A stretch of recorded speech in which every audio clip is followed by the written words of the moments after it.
Bonjour, c'est Jules Lavie pour Code Source, le podcast d'actualité du Parisien.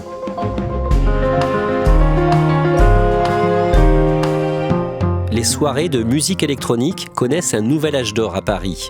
Plusieurs nouveaux lieux de fête ont été lancés depuis 2021, par exemple le Kilomètre 25 dans le 19e arrondissement ou encore le Fantôme à Bercy sous l'Accor Arena.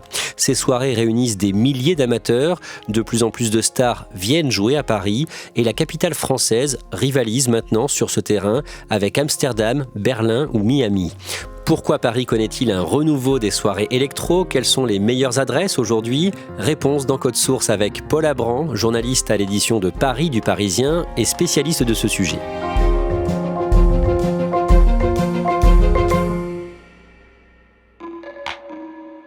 Paris n'a plus rien à envier à Berlin, c'est le titre d'un dossier que vous avez publié le 11 juin dans le Parisien. Paul Abran, un mot sur vous d'abord. Vous avez 27 ans, vous êtes reporter à l'édition de Paris du Parisien.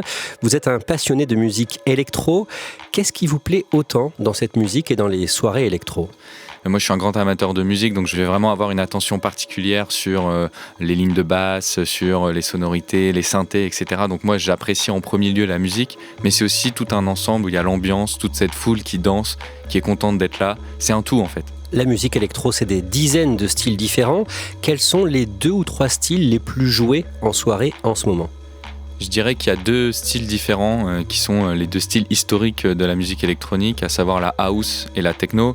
Rapidement, la house, c'est né dans les années 80 à Chicago. Ça s'inspirait des sonorités disco, funk. Voilà, ils ont repris les plus grands classiques de la disco pour les remixer un peu et leur donner un rythme un peu plus dansant encore et plus électronique avec des synthés, etc. Et puis la techno qui est née en parallèle, qui est un style un peu plus minimal, expérimental, un peu plus dark, un peu plus sombre.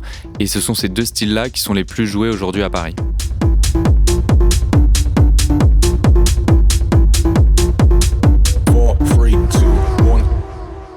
Alors d'un mot, à quoi ressemblent les nuits parisiennes aujourd'hui ? Ça dépend un peu où on va. On a les clubs un peu traditionnels en intérieur sur les grands boulevards qui fonctionnent toujours comme le Rex. On a les péniches, ça a émergé à partir du milieu des années 2010. Les péniches, les quais, où on peut avoir des soirées électro en extérieur ou sur les bateaux, principalement dans les arrondissements un peu plus riches de Paris. Et puis, on a aussi toutes les grosses soirées un peu techno dans les arrondissements plus populaires, périphériques, dans le 17e, dans le 19e, où on a de plus en plus de sites qui ouvrent, notamment sous le boulevard périphérique. Paul Abran, on va vous suivre en soirée plus tard dans ce podcast. Mais d'abord, quand on parle de musique électronique à Paris, il faut rappeler son passé glorieux. Il y a plusieurs clubs qui ont compté à partir de la fin des années 80. Forcément, on a le Rex Club sur les grands boulevards, qui est peut-être la référence parisienne en matière de musique électronique. On a eu le Boy, où Laurent Garnier a fait notamment ses débuts, les premières grosses soirées techno. Les Bains-Douches, qui étaient tenus par le couple Guetta, David et Cathy Guetta, il y a quelques décennies maintenant. Le Queen sur les Champs-Élysées, qui a vu toute la French Touch émerger et grandir, les Daft Punk, David Guetta encore, Cassius, Dimitri from Paris, qui sont aujourd'hui des références de la musique électronique. On a eu le Pulp au début des années 2000. Et puis ensuite, on a un concept un peu innovant, c'est les soirées sur les péniches, les soirées techno. Et il y a Concrète, quai de la Râpée, qui va être un peu le lieu précurseur pour faire la fête sur la scène, avec des soirées à rallonge jusqu'à 2h du matin le lundi. Dans les années 2010, il semble y avoir un creux, ou en tout cas la tendance est plutôt à des raves organisés à l'extérieur de Paris. En fait, on a eu énormément de soirées parisiennes sur les grands boulevards avec les clubs références, notamment le Rex Club. Et puis ça s'est un peu essoufflé, et notamment à cause des nuisances, des problèmes de voisinage. À l'époque, il y a même une pétition qui sort en 2009, intitulée « Paris, quand la nuit meurt en silence ». Il y a énormément de soirées qui sont annulées à la dernière minute, justement parce qu'il y a un peu de contestation du voisinage. Et il y a de nombreux collectifs qui organisaient de nombreuses soirées, qui se retrouvent finalement à faire face à une pression. Et donc en parallèle, on a des soirées qui commencent à voir le jour en banlieue parisienne, dans des sites extérieurs, dans des warehouses, donc qui sont des hangars, souvent des friches industrielles, ferroviaires, transformées en lieux de fête. Et donc on va avoir des lieux comme la Ferme du Bonheur à Nanterre, on va avoir Autodis à Saint-Ouen, la Weather Winter dans le 19e arrondissement. Et donc ces lieux vont apporter un nouveau souffle On est vraiment au croisement entre deux époques, les clubs un peu traditionnels dans les grands boulevards à Paris et toute cette nouveauté qui arrive de sites en extérieur, en banlieue, dans des hangars, sous le périphérique. À cette période, quelles sont les villes références dans le monde en matière d'électro ? Ce n'est pas Paris donc. Clairement, c'est Berlin, en Allemagne, qui a des clubs, c'est toujours le cas, réputés dans le monde en matière de musique techno et électronique. Amsterdam, aux Pays-Bas, qui organise chaque année des semaines entières de festivals. Et puis évidemment, les États-Unis, on a Miami, qui est un gros spot de soirée électronique, et puis la côte ouest aussi. Voilà, c'est ça un peu les références dans le monde.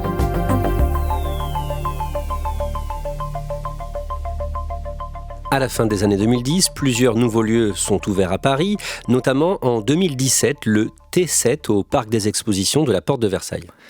C'est vrai qu'après cette histoire de pétition, de nuisances, etc., on a aussi eu des nouveaux clubs qui ont ouvert, le Badaboom, le Yo-Yo, et puis le T7, en effet, qui fait partie d'un nouveau style de clubs qui sont arrivés dans Paris, un peu plus moderne, où on a joué évidemment sur le son, mais aussi sur le visuel, sur l'expérience du client, avec des visuels travaillés en 3D, de la lumière, de la couleur partout. Le T7, il est porte de Versailles, il est sous la houlette de Paris Society, qui est un des leaders de l'événementiel à Paris, et qui a pu attirer, grâce à toute cette production, cette scénographie, ce son, des artistes internationaux. Autre ouverture, fin 2019, le Nexus à Pantin, près de Paris, mais l'épidémie de Covid et les confinements à partir de mars 2020 donnent un coup d'arrêt à ce développement. Les boîtes de nuit, les clubs sont vraiment l'un des secteurs qui a le plus souffert de la crise Covid. Tout le monde a été marqué par cette période, mais les boîtes de nuit sont restées fermées plus longtemps que les autres. Certaines n'ont pas survécu. Et pendant 2 ans, on n'est quasiment pas sortis, on n'a pas fait la fête. Quand les lieux de fête ouvrent leurs portes à nouveau à l'été 2021, on sent qu'il y a une énorme envie de venir danser, de se retrouver. Vous vous souvenez de ce moment-là ? Moi, honnêtement, je suis jamais sorti autant qu'après le Covid. Je faisais déjà des soirées électroniques avant la crise sanitaire, mais après, c'est clairement devenu une habitude presque hebdomadaire, là où c'était un peu plus exceptionnel avant. Il y a une certaine euphorie. En fait, on a retrouvé quelque chose qu'on avait un peu perdu, un peu oublié. Moi, je me souviens, j'étais en gros concert électro à Paris fin février 2020. Celle d'après, elle était qu'en 2022. Donc, en fait, le temps s'est arrêté et d'un coup, tout le monde a eu à nouveau la possibilité d'en profiter, de se retrouver, de faire la fête. Et là, rapidement, tous les lieux de fête à Paris ont fait carton plein. Cet été-là, en juin 2021, un nouveau lieu se lance, le kilomètre 25 à la Villette, donc dans le 19e arrondissement de Paris, sous le périphérique. On est vraiment sous le pont, on entend le bruit des voitures passer au-dessus, au loin bien sûr, parce qu'il y a toute la musique électronique qui prend l'avantage, mais voilà, c'est très bétonné. Il faut venir au milieu de la nuit. On va dire que le prime dans cette soirée, c'est vers 3-4 heures. Là, c'est plein. Tout le monde danse, tout le monde saute, les mains en l'air. Le DJ, il est en hauteur, dans une sorte de cage de béton qui sont les piliers en fait du boulevard périphérique. Donc, il a une vue plongeante sur cette fosse. On est à l'abri des intempéries parce qu'au-dessus, il y a le pont. Donc, on peut profiter toute la nuit, peu importe la météo. Plusieurs collectifs organisent des soirées dans Paris et vous parlez de plusieurs initiatives dans le Parisien au fil du temps. En fait, il y a de plus en plus de concepts différents. Durvie, par exemple, qui est un organisateur de grosses soirées à Paris, qui peut très bien booker un artiste à la machine du Moulin Rouge, organise aussi des soirées au Virage, qui est un spot aussi en open air, sous le périphérique, dans le 17e arrondissement. On peut avoir aussi Kumkat, qui est un autre collectif, qui eux organisent des soirées techno toute la nuit, ou même des fois toute la journée, à la Babcock Factory, qui est un énorme hangar de 5 à 6 000 personnes à la Courneuve. Voilà, on a vraiment des concepts complètement différents qui émergent à Paris et dans sa proche banlieue. Le 23 février 2024, vous racontez dans Le Parisien qu'on peut venir écouter de la musique électro et danser aussi dans plusieurs lieux insolites de la capitale. Oui, il y a évidemment les clubs traditionnels qui sont ouverts tous les week-ends, et puis on a des soirées plus ponctuelles dans des lieux patrimoniaux ou un peu plus insolites de Paris. Je suis par exemple allé voir un artiste australien qui s'appelle Malgrab à la Fondation Louis Vuitton. Ils ont un espace un peu en sous-sol qui peut rapidement se transformer en lieu de fête, en salle de concert avec une jauge importante. La Bourse du Commerce aussi fait régulièrement des soirées électroniques. L'Institut du Monde Arabe qui se transforme aussi en énorme discothèque de temps en temps dans l'année. Voilà, il y a vraiment plein de lieux assez insolites qui se mettent aussi à la musique électronique. Vous évoquiez la Fondation Louis Vuitton. Précisons que LVMH Lelouch est le propriétaire du groupe Le Parisien Les Échos. Paul Abran, vous avez aussi parlé de soirées électro dans des boulangeries. Oui, c'est un concept qui a été lancé par Hazar, A-A-Z-A-R, qui est un DJ parisien qui s'appelle Alexis, qui fait de la musique électronique, de la trap. C'est un style un peu violent. Il tourne partout dans le monde. Et il a lancé il y a quelques années les bakery parties, donc les fêtes dans les boulangeries, pour promouvoir un peu la culture française aux quatre coins du monde. Il a lancé ça à Paris et donc il a investi une petite boulangerie de Paris. Il a mis les platines au milieu des croissants et des pains au chocolat. Il a fait la fête toute la nuit. Et il a exporté ce concept à Amsterdam, en Asie aussi, je crois. Et il le fait de temps en temps à Paris, notamment à la fête de la musique. Il l'a fait encore là il y a quelques jours. Moi, j'ai fait celle de l'année dernière. Et donc, de 18h à minuit, on était 200 dans une toute petite boulangerie, un quartier Oberkampf. Et ça a mixé toute la nuit avec les baguettes de pain au milieu. Thank you so much, guys. Il y a aussi une salle immense, le Fantôme, à Bercy, qui organise des soirées événements depuis mars 2023. Oui, alors comme pour le T7 et la Clairière, c'est Paris Society qui gère ce nouveau lieu, qui se définit pas comme un club ou une boîte de nuit, mais comme une salle de spectacle. Pourquoi ? En fait, c'est pas ouvert tous les week-ends comme un club classique, c'est ouvert que quand il y a un artiste qui est annoncé. Et donc eux, c'est 3500 personnes dans un lieu complètement nouveau, avec un plafond en miroir suspendu qui est mobile, sur lequel se reflètent tous les lasers. Donc on est vraiment dans une ambiance électro au top. Et ça a attiré les plus grands artistes de la scène électronique actuelle. Je pense notamment à Amélie Lance et Charlotte de Witt, qui sont un peu les deux référentes techno mondiales aujourd'hui. Voilà, il y a vraiment des têtes d'affiche qui viennent jouer au Fantôme.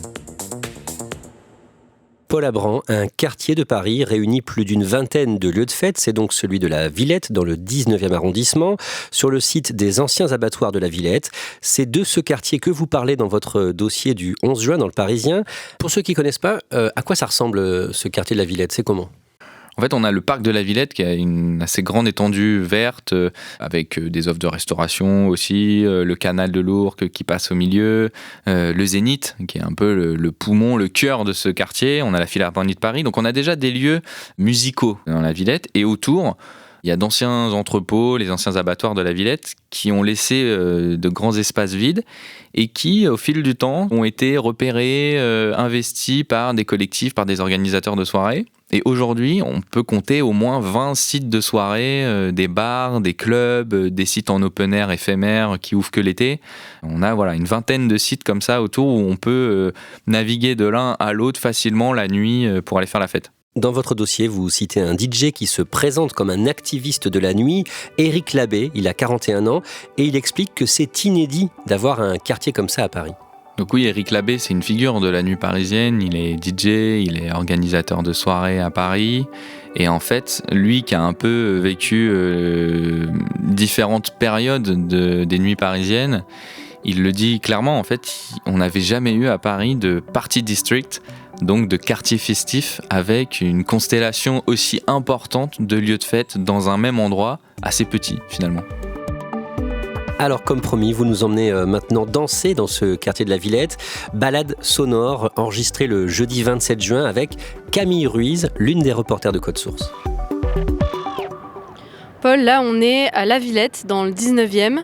On longe le canal de l'Ourcq. Tu m'emmènes où ? Là, je t'emmène au Jardin 21. Ça a ouvert juste avant le Covid, en 2018. C'est un spot pour débuter la soirée, ambiance un peu estivale, en extérieur, avec des copeaux de bois au sol, de la musique un peu festive, funk, house, un peu d'années 80. Les gens commencent à danser. C'est un des récents spots qui ont ouvert dans le quartier.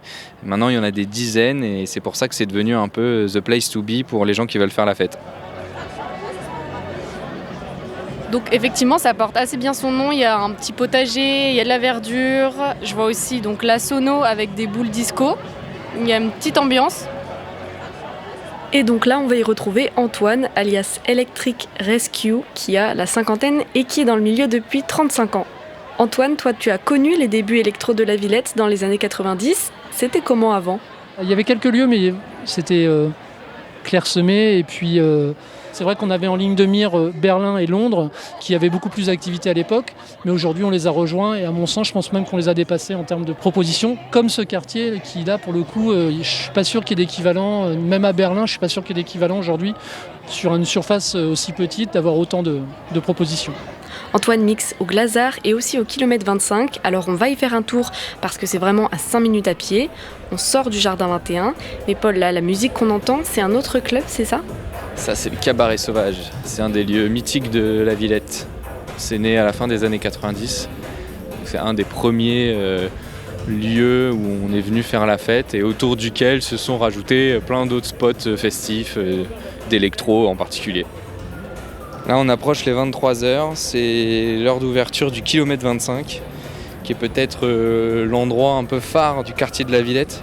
Tous les week-ends de la saison estivale, c'est vraiment la fête toute la nuit. Et tous les jeudis, vendredis, samedis et dimanches soirs, des centaines de gens viennent danser. La soirée peut se terminer vers 6h du matin. Il passe quoi comme son ? C'est de la musique électronique, de la techno souvent, parfois un peu violente. Et en fait, il y a une file d'attente le long de la route qui peut parfois faire plusieurs centaines de mètres tellement il y a du monde qui vient au beau milieu de la nuit. C'est des entrées autour de 15 €. Mais ils font souvent un carton parce que c'est vraiment un des endroits les plus prisés de toute la capitale en matière de musique électronique.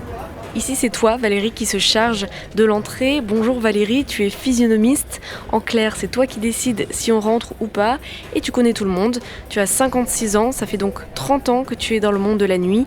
Et tu as vu comment la scène électro a modifié le quartier. Il s'embellit le quartier, on ne peut pas dire le contraire.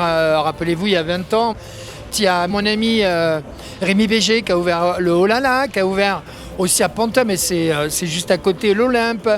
Il y a le Jardin 21 qui est une friche. Du coup, ça ramène du monde et il y a de plus en plus d'open air à Paris. Donc ça, c'est plutôt agréable. On a cet esprit un peu berlinois que les gens aiment beaucoup. Le public du kilomètre 25, parce que Valérie préfère parler en public et pas en clientèle. Le public du kilomètre 25, c'est entre 1400 et 2500 personnes. Ce soir, l'open air ouvre à 23h. Les habitués commencent à arriver. Ils font la queue sur le trottoir, là, donc on va aller leur parler. Du coup, tu t'appelles comment ? T'as quel âge ? Salut, je m'appelle Hugo et j'ai 23 ans. Moi, je suis très art techno, j'aime bien la petite trance aussi. Donc en vrai, moi, je fais vraiment en fonction des line-up et des DJ qui passent. Je trouve que depuis un petit moment, il y a un petit essor, un gros essor même grâce à TikTok et Instagram de la scène techno. Et je suis très content parce que ça amène énormément de bonnes vibes, énormément de gens nouveaux qui s'intègrent de ouf. Et je trouve ça trop cool. Paul Abran, on vous retrouve dans le studio de Code Source. Pour entrer dans ces différents lieux à la Villette, il faut compter entre 5 et 15 € par exemple, comme on l'a dit pour le kilomètre 25. Il y a aussi des bars dont l'entrée est gratuite. Est-ce qu'il y a un autre lieu, Paul, que vous auriez aimé nous montrer à la Villette ? On a par exemple la gare Le Gore, qui est aussi un lieu de fête dans le quartier de la Villette, et qui a une petite particularité, c'est que c'est à la fois un bar et une boîte de nuit. Et la boîte de nuit, on peut y aller 7 jours sur 7, même le lundi soir. Si vous avez envie d'aller faire la fête toute la nuit, c'est possible. Paul Abran, très récemment, pendant la fête de la musique, le 21 juin, on a pu voir que l'électro s'impose à Paris. En fait, on est au début du calendrier estival de tous les DJ français, internationaux. Il y a énormément de petits spots dans Paris, dans les rues, sur les balcons, avec des artistes locaux qui font leur petits shows. Mais on a aussi des artistes de renommée internationale qui viennent à Paris pour la fête de la musique.